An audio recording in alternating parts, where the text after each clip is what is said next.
জামাইয়ের বাড়িত কামলা খাড়া খাইডলো ইয়ার হরে দিয়ে বদনামির বাগি অন লাগে বউরা কইব যে বউরা কোনো কামে করে না। আসসালামু আলাইকুম, আনারা বেগুন বালা আছে নিতে ইসান যাক যা কইছি ইয়ার হরে দিয়ে রান্নাগুলো লাগে একটা জিনিস শেয়ার করি।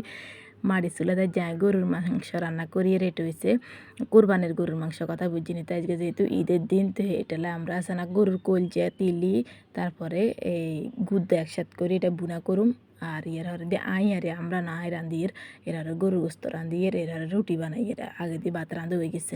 আর হাতের অবস্থা হুরে খারাপ, কারণ আইতলে আর কিছুলাতে রান্ধার আসলে অভ্যাস নাই, যার কারণে হঠাৎ করে রাঁধতে আইলে আর হাতের অবস্থা হুরে খারাপ হয়ে যায়। তো যাক ইয়ার হরে দিয়ে ওনার রাঁধা হয়ে গেছে কি রেঞ্চে ইসান গরুর তিল্লি কলজা একসাথে করে বুনা করছি, গরুর মাংস রান্না করছি, এর হরে রুটি বানাইছি। আজকে রুটি বেগুনায় বেলছি, অর্ধেক রুটি আর শাশুড়ি চাইছে আর অর্ধেক রুটি আই চাইছি।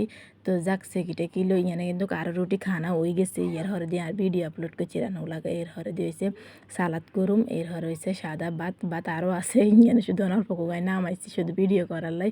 এর হরে হয়েছে আবার দই। তাই যে আঙ্গো ঈদের দিনে দুপুরের খানার আয়োজন এটে ব্যাক কিছু মিলে আলহামদুলিল্লাহ ব্যাকে বালা থাইন। আল্লাহ হাফেজ।